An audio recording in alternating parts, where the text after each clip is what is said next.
यार ये बॉडी का फ्रेमवर्क बनाने वाला सिस्टम है। कौन सा है? फ्रेम बनाने वाला सिस्टम है। तो फ्रेमवर्क बनाता है, ये बनता है बोन और कार्टिलेज से। किससे बनता है? बोन और कार्टिलेज दोनों से। अब मेरे बच्चों, जो बोन और कार्टिलेज हैं दोनों कनेक्टिव टिश्यू होते हैं। ये कनेक्टिव टिश्यू जो है वो फ्लेक्सिबल होता है, ओके। और ये कनेक्टिव टिश्यू जो होता है वो सबसे हार्डेस्ट टिश्यू है बॉडी का, hardest tissue. Do you understand? दो बोन्स जब आपस में जुड़ती है, कनेक्ट होती है, तो ये ज्वाइंट बनाती है। अब ज्वाइंट में यहां साइनोवियल केविटी होती है, इसके अंदर एक फ्लूइड भरा होता है, साइनोवियल फ्लूइड। दो टाइप की सेल होती है, टाइप 1 एपिथेलियल सेल और type 2 epithelial cell, type A, type B. Type A cell जो होती हैं वो फ्लूइड बनाती है, और टाइप बी सेल जो होती हैं वो यहां पर मैक्रोफेज का काम करती है। Type B epithelial cell joints की मैक्रोफेज होती है।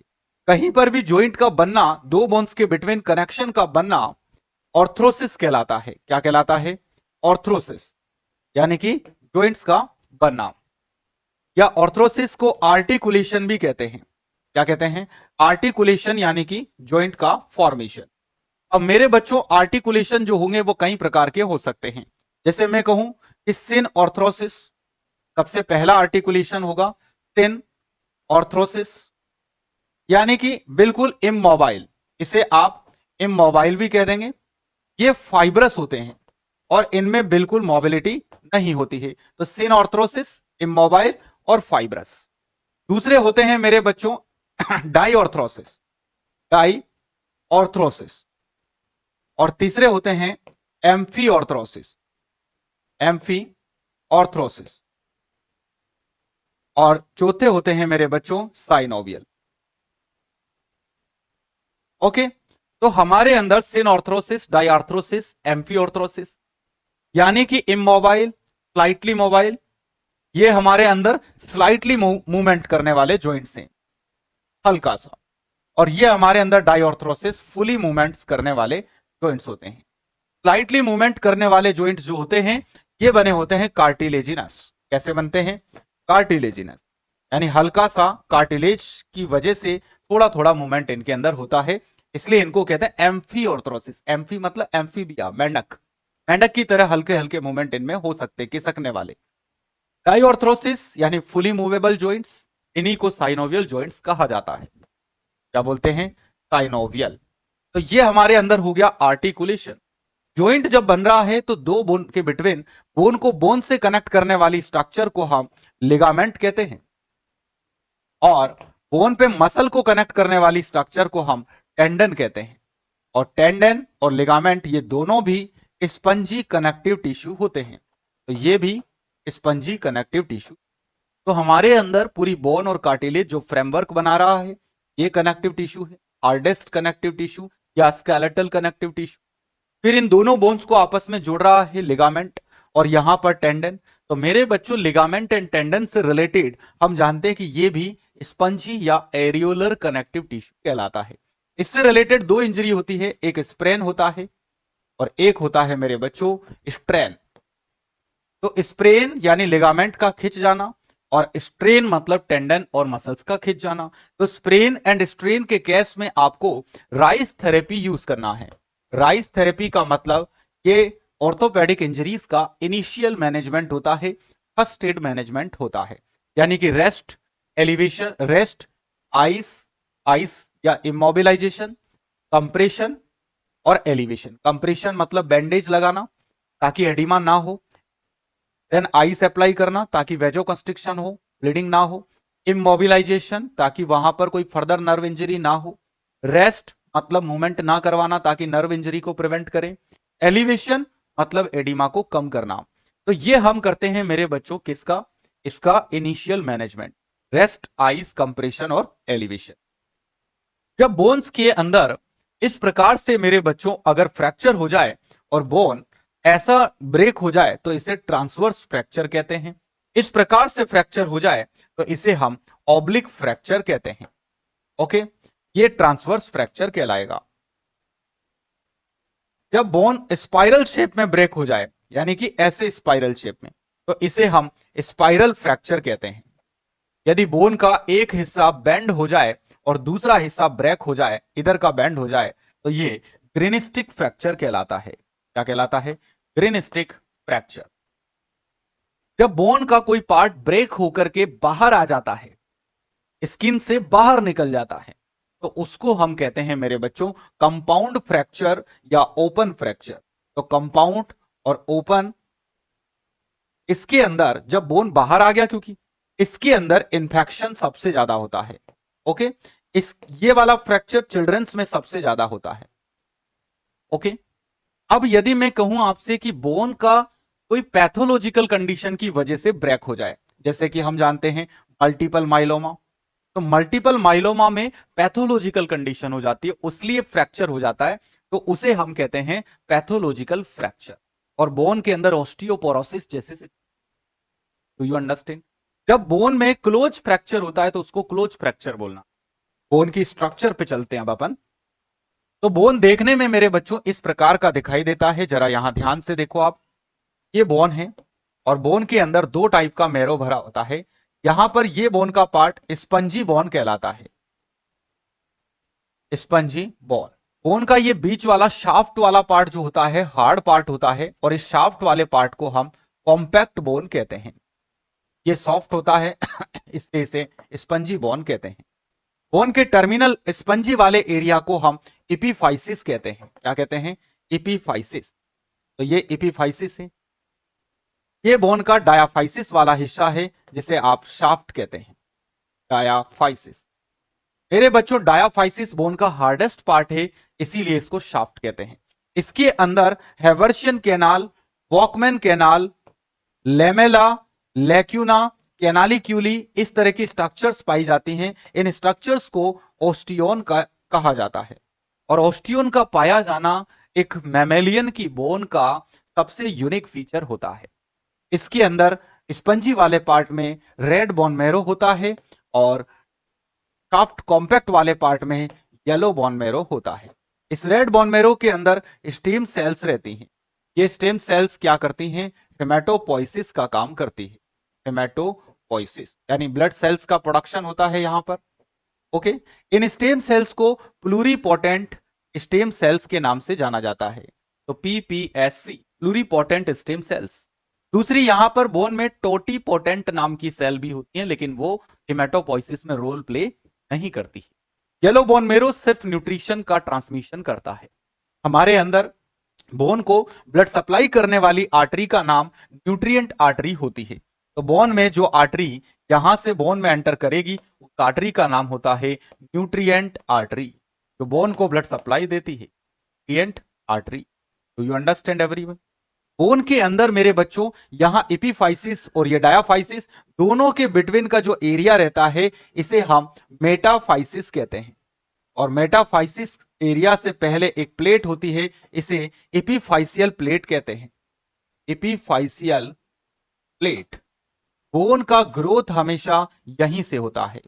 तो एपिफाइसियल प्लेट के अंदर बोन बनाने वाली सेल होती हैं, और बनाने वाली को मेरे बच्चों याद रखना, बनाने वाली यानी कि फॉर्मिंग सेल ओस्टियोब्लास्ट, बनाने वाली ब्लास्ट, और खाने वाली यानी बोन का रिजॉर्प्शन करने वाली क्लास्ट। ओके, तो ओस्टियोक्लास्ट यानी डेड बोन जब हो जाएगा, बोन का कोई टिश्यू जिसकी डेथ हो जाती है एक एज के बाद, उसका रिजॉर्प्शन करने वाली ओस्टियोक्लास्ट, और बोन बनाने वाली ओस्टियोब्लास्ट, और मैच्योर बोन सेल को ओस्टियोसाइट कहेंगे। तो यहां एपिफाइसियल प्लेट के अंदर ओस्टियोब्लास्ट सेल्स होती हैं, और इसीलिए यहां से ही बोन की ग्रोथ होती है। तो बोन ग्रो कहां से करती है? एपिफाइसियल प्लेट से। और हमेशा दोनों तरफ एपिफाइसियल प्लेट है, इसलिए बोन का ग्रोथ बाई डायरेक्शनल होता है, कभी भी यूनिडायरेक्शनल नहीं होता। मतलब बोन जो है इधर बढ़ रहा है तो इधर भी बढ़ रहा है, तो हमेशा बोन का बाई डायरेक्शनल ग्रोथ होता है। ओके, बोन के अंदर मेरे साथियों ये सारी बातें आपको समझ में आ गई। बोन का मेन प्रोटीन रहता है कोलेजन प्रोटीन। बोन के अंदर मेनली कोलेजन प्रोटीन बोन में सबसे ज्यादा अहम प्रोटीन होती है, जो कि बोन का फॉर्मेशन करती है। बोन के अंदर मेनली मिनरलाइजेशन रहता है कैल्शियम एंड फॉस्फेट। ये बोन के दोनों मेन मिनरल हैं। बोन के कैल्शियम का एब्जॉर्प्शन डिपोजिशन बोन में हो, इसके लिए रिस्पॉन्सिबल हार्मोन होता है कैल्सिटोनिन और insulin like IGF, insulin like growth factors और जीएच हार्मोन, ग्रोथ हार्मोन, ये सब क्या करते हैं, बोन की ग्रोथ के लिए रिस्पॉन्सिबल होते हैं। बोन में कैल्शियम के डिपोजिशन के लिए विटामिन डी की आवश्यकता होती है। इसकी विटामिन डी की, यदि बोन का इन्फेक्शन हो जाए तो इसे ऑस्टियोमेलाइटिस कहा जाता है। क्या बोलते हैं, ऑस्टियोमेलाइटिस। यदि बोन की सरफेस के ऊपर मेरे बच्चों पोर्स का फॉर्मेशन हो जाए, जैसे अब मैं पहुंच गया हूं डिसऑर्डर्स पे, आप ध्यान दीजिएगा, कोई भी चैप्टर पढ़ाने में मुझे 30 मिनट से ज्यादा टाइम नहीं लगता है। यहां बोन की सरफेस पर यदि अगर मिनरलाइजेशन की कमी से, यानी बोन का डीमिनरलाइजेशन हो जाए, इसके मिनरल बाहर निकल जाए, तो इसकी वजह से मेरे बच्चों पोर बन जाते हैं और इसे ऑस्टियोपोरोसिस कहा जाता है। बोन के अंदर जॉइंट्स पर यहां पर कई बार ऑर्थराइटिस हो जाता है। तो यदि अगर यहां इन्फ्लामेशन हो जाए, यानी ऑटो इम्यून टाइप से इन्फ्लामेशन हो जाए, तो इसे हम ऑस्टियोआर्थराइटिस कहेंगे। यदि अगर यहां पर मेरे बच्चों यूरिक एसिड के क्रिस्टल जमा हो जाए जॉइंट के अंदर, यूरिक एसिड के क्रिस्टल जमा हो जाए, तो इसे हम गाउटी ऑर्थराइटिस कहेंगे। इसके लिए ड्रग ऑफ चॉइस हम यूज करेंगे क्रोनिक गाउटी ऑर्थराइटिस में एलोप्यूरिनॉल, और यदि एक्यूट होगा तो कोल्चिसिन। कोल्चिसिन एक्यूट गाउट के लिए और क्रोनिक गाउट के लिए एलोप्यूरिनॉल। यहां पर मेरे बच्चों यदि अगर बोन का डैमेज हो जाए, जैसे दोनों बोन आपस में फ्रिक्शन करने लगी, एक दूसरे से रगड़ खाने लगी, तो बोन के अंदर हीलिंग प्रोसेस बहुत फास्ट होता है। आप जानते हो किसी का भी फ्रैक्चर हो जाता है तो वापस हीलिंग कर जाता है। तो फ्रैक्चर होने के बाद यदि अगर यहां एक ऐसी स्ट्रक्चर बन जाए, न्यू ग्रोथ बन जाए, तो उस न्यू ग्रोथ को हम कहते हैं टॉफी, न्यू ग्रोथ। तो न्यू ग्रोथ को हम कहते हैं मेरे बच्चों टॉफी। और टॉफीज क्या करती हैं, इस तरह की नई ग्रोथ पूरे जॉइंट को स्टिफ कर देती है, मॉर्निंग स्टिफनेस आने लग जाती है, और इस टॉफी की वजह से जॉइंट का स्टिफ होना गाउटी रूमेटॉइड ऑस्टियोआर्थराइटिस कहलाएगा। ऑटो इम्यून रूमेटॉइड, और सॉरी मैंने यहां पर ये लिख दिया, सॉफ्टवेयर में थोड़ी मिस्टेक हो गई, यहां देखो। तो ये ऑटो इम्यून रूमेटॉइड ऑर्थराइटिस होगा और ये ऑस्टियोआर्थराइटिस होगा। तो ऑर्थराइटिस 3 टाइप के हो गए, रूमेटॉइड ऑर्थराइटिस जो एक ऑटो इम्यून इन्फ्लामेशन है, गाउटी ऑर्थराइटिस जो यूरिक एसिड बनने की वजह से मेटाबॉलिक टाइप का ऑर्थराइटिस है, और ऑस्टियोआर्थराइटिस जो कि बोन के अंदर रीजनरेट होने के कारण न्यू ग्रोथ या टॉफी का फॉर्मेशन होता है, इसलिए ऑर्थराइटिस होता हो तो उसको हम ऑस्टियोआर्थराइटिस। तो टॉफी किससे रिलेटेड है, ऑस्टियोआर्थराइटिस।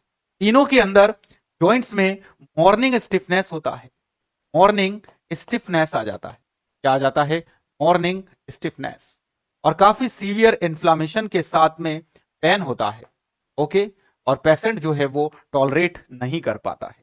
तो ये होते हैं मेरे बच्चों बोन में होने वाले ऑर्थराइटिस। ये हमने अभी देखा यहां पर ऑस्टियोमेलेसिया, देन ऑस्टियोपोरोसिस। ऑस्टियोपोरोसिस यानी बोन की सरफेस का पोरोटिक हो जाना, डीमिनरलाइज हो जाना। हमारे अंदर कुल मिलाकर के बोन्स कितनी है, तो हमारे अंदर मेरे बच्चों कुल मिलाकर के 206 बोन्स होती हैं, जबकि न्यू बोन्स के अंदर 300 बोन्स होती हैं। न्यू बॉन्स में 300 बॉन्स होती हैं, हमारे अंदर 206 बॉन्स होती हैं। ये 206 बॉन्स में से मेरे साथियों 80 बॉन्स एक्सियल स्केलेटन में आती है, और बची हुई 126 बॉन्ड अपेंडिक्स में आती है, अपेंडेजेस में आती है, यानी अपेंडिक्यूलर इसे कहा जाएगा। तो अपेंडिक्यूलर स्केलेटन जिससे हमारे एक्सट्रीमिटी बने हैं, एक्सियल स्केलेटन जो बॉडी के एक्सिस पे आ रहा है। तो एक्सियल के अंदर सिर्फ 80 बोन्स हैं और यहां पर 120। अब इस 80 बोन्स में से यू नो दैट 22 बोन्स हमारे स्कल के अंदर है, और स्कल के अंदर आपको पता है 8 बोन्स क्रेनियम होती है और 14 बोन्स फेशियल होती है। तो 8 क्रेनियल 14 फेशियल, ये मिलकर स्कल बना रही है।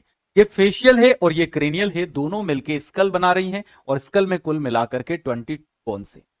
हमारी दूसरी स्पाइनल कोड के अंदर 26 बोन्स होती, वर्टिब्रल कॉलम, स्पाइनल कोड लिखना गलत होगा, स्पाइनल कोड न्यूरो का पार्ट है, ठीक है। वर्टिब्रल कॉलम के अंदर, वर्टिब्रल कॉलम के अंदर C7 है, T12 है, L5 है, S5 है, और कोकिक्स 1 है। जबकि स्पाइनल कोड यदि बच्चे का है तो इसके अंदर 33 बोन्स होंगी। ओके, तो अडल्ट के वर्टिब्रल कॉलम में, बार बार स्पाइनल कोड निकल रहा है यार, आई एम सॉरी, है ना, मेरा इंटेंशन है वर्टिब्रल कॉलम, न्यूरो का नहीं है। तो हम यहां पर जानते हैं वर्टिब्रल कॉलम के अंदर चिल्ड्रंस में 33 होती है और अडल्ट्स के अंदर सिर्फ 26 होती है, जिसमें 7 सर्वाइकल, थोरेसिक 12 होगी, लंबर 5 होगी, सैक्रम 5 होगी बट फ्यूज्ड होगी, कॉकिक्स 4 होगी बट फ्यूज। ऐसे करके कुल मिलाकर के मेरे बच्चों, यहां ब्रैकेट लिख रहा हूं, ब्रैकेट का क्या मतलब होता है, जिस किसी में बोन के नाम में ब्रैकेट लग जाता है उसका मतलब होता है फ्यूज, फ्यूज होना, ब्रैकेट मतलब फ्यूज। Do you understand? इसके साथ यहां पर मेरे साथियों रिप्स होती है। कितनी रिप्स होती है? 12 पेयर। अब 12 पेयर रिप्स के अंदर you know that 1 to 7 true ribs होती है, 8 9 10 8 9 10 फॉल्स रिप्स होती हैं, और 11 12 ये दोनों रिप्स फ्लोटिंग रिप्स होती हैं जो हवा में तैरती हैं। तो 1 to 7 ट्रू रिप्स हैं, 1 से 7 तक, 8 9 10 फॉल्स रिप्स हैं, और 11 12 फ्लोटिंग रिप्स हैं जो कि हवा में तैरती रहती है। मतलब रिप्स का क्यों ऐसा नाम रखा गया?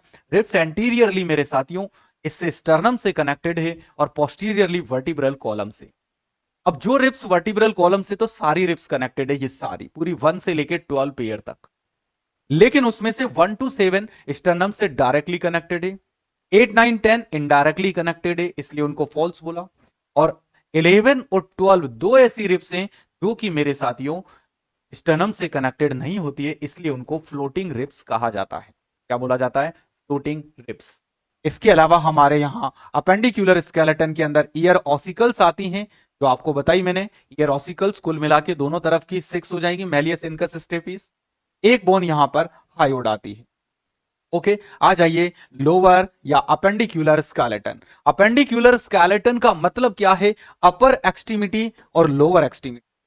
मेरे बच्चों, आपके अपर एक्सट्रीमिटी में दो हाथ हैं, right hand, okay, right hand, left hand.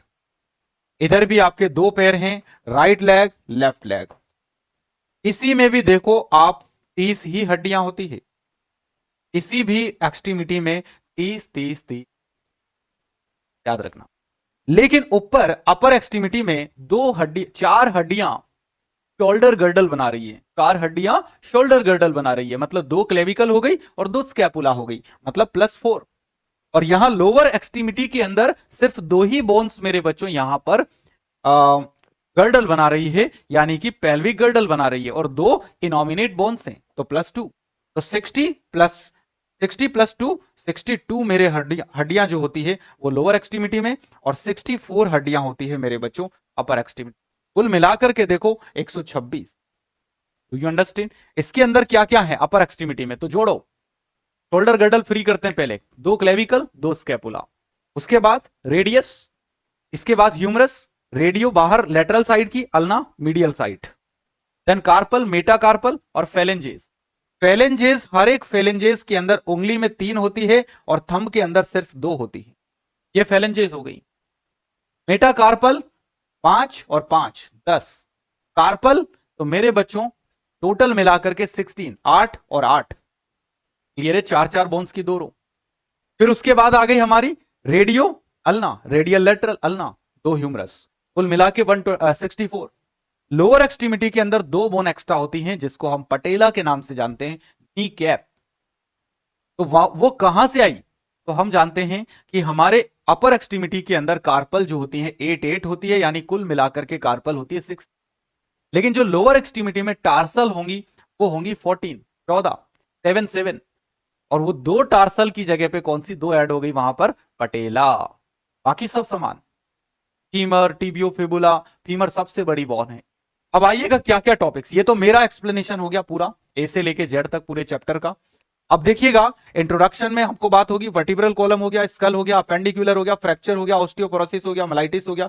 Muscles के यहां पर कुछ क्वेश्चंस दे रखे हैं, ये मसल्स आपको रटना ही है, नो अदर सॉल्यूशन। क्लियर है? जितने भी मसल्स के क्वेश्चन आएंगे सारे मसल्स के नाम आप एज इट इज आप रट लेना, ठीक है? ज्वाइंट्स आपको मैंने बता दिया, आर्थराइटिस बता दिया, अदर मिसलेनियस ज्वाइंट बता दिया। तो पहला क्वेश्चन आ जाइएगा मेरे साथियों, सबसे पहला, the compact bone tissue contain the cylinders of calcified bone known as the. तो यहां पर कह रहा है कॉम्पैक्ट बोन का पार्ट, इसका टिश्यू जिसके अंदर सिलिंडर्स ऑफ कैल्सिफाइड बोन होता है, तो इसे क्या